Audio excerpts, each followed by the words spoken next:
McSorley does it himself. He's a gamer. He's a winner. Trace is a winner. He's a winner.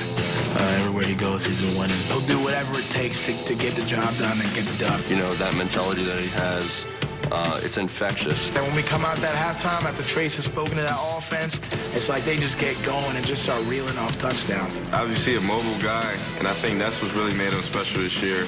McSorley on the key. McSorley into the end zone for the touchdown. What a run by Trace McSorley. I think it's really been those plays where he just evades a sack. As he scrambles, he sucks up the underneath coverage and still keeps his eyes down the field to make plays. Trace McSorley, his teammates love him. And when you've got a quarterback as hot as this kid is down the stretch, it gives you real opportunity to win championships. You know, he's a winner, has been a winner his whole life, and that's continued here at Penn State. The numbers awfully impressive for the first-year starter, leading the nation in yards per completion. He's a big play guy. Has set the Penn State single-season record for total yards. Gerry sat down with McSorley for this week's film session. It looks like you have a lot of fun with this offense. What's the most fun about playing quarterback in this offense? I think most fun for me is just being able to utilize our tempo and playing at a fast pace, and then all the weapons that we have outside with Saquon and Chris, Deshaun, Saeed, and DeAndre, just all the weapons that we have, how we can attack people so many different ways. Is it harder physically or mentally on the quarterback? I think a little bit more mentally with this offense because there are so many options on each and every play. You got to be aware of everything that's going on, and you can't take a play off. What time in the season, if there was a certain game, did this all come together for you mentally?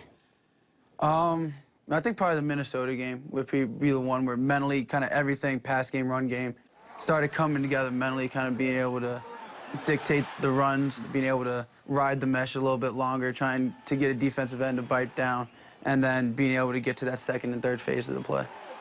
So take us through maybe the start of your spread option attack. Yeah, this was just one of our really first installs, just base, inside zone to the right play, where we're going to be reading a defensive end, and he'll dictate whether I give the ball to Saquon or if I pull it and run around the edge. Let's go to the end zone copy. Talk us through that. When you say read someone, Trace, what do you mean? So on this play, we're reading this backside defensive end, the end man on the line of scrimmage. And off of his initial step, he comes upfield and is just square-shouldered and kind of trying to box everything in, where he pops his feet and kind of stops there. My initial read off of that is to give it to Saquon because that guy's in between or playing me as a quarterback, which means that he can't be playing Saquon.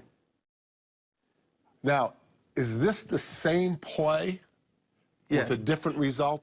Same base concept, reading the backside defensive end. And what does he tell you? So here he gets square-shouldered, kind of like the guy does in the last view, but he's diving down and collapsing harder on Saquon, and he's kind of got his attention drawn there. When I see that, I feel I can, get around the edge and be able to beat him. Trace, go back to the wide angle on this play. I want to ask you something about the wide receiver. Right there, what's that receiver doing at the top of the screen? Why isn't he blocking somebody? What is he doing? So here he's a third phase to the play. So he's actually, we'll call him he's our pitch guy. Like in the old days? Yeah, like it's old triple option pitch. Wow. Now he's kind of our pitch guy. Okay. So we call the defensive end, that's our give key. And then we have a pitch key outside of that. And in this formation, it's this cornerback. So here he stays tight on Chris, our receiver up top, which gives us, as a quarterback, the lane to run up the field. Totally cool. Let's go to the next play. This looks like the same play as we just watched. Yep, same exact play, same concept for us. Reading the backside defensive end, 97, over the top. Okay. And he tells you what? He tells us, as he's diving down to Saquon, that we need to pull it from Saquon. So you've got the ball now? Yep, now your ball. Quarterback has the ball. Now what's next? And as we come out, we see this corner start getting a little nosy because we've already kind of hit him once on that. Right. And now he starts diving in, coming to make the tackle. And when he comes in, that gives us open space, guy with green grass in front of him, and Chris outside. Nice, easy little flip out to him. You can't watch anyone talk about football nowadays, Trace, without hearing this term RPO. Yep. RPO stands for run pass option. Okay. So you have both a run option in the play and a pass option. Okay.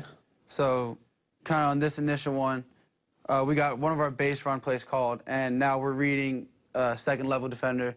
Same thing Coach Moore said, you can't block them, read them. So in this play, we are reading this guy who's actually the Mike linebacker, as they've kind of pushed out to our 3-by-1 set. You're saying right now you're looking at that second-level guy, the linebacker, out in space. You're reading him. Yep, so off his initial step, you see he steps in and starts to play the run. Now we have numbers out here. We got 2 guys for defenders throwing the ball to Deshaun, and we got about 15 yards of space between him and the nearest unblocked tackler. You ought to be able to gain some yards there, huh? Yeah. That's totally cool.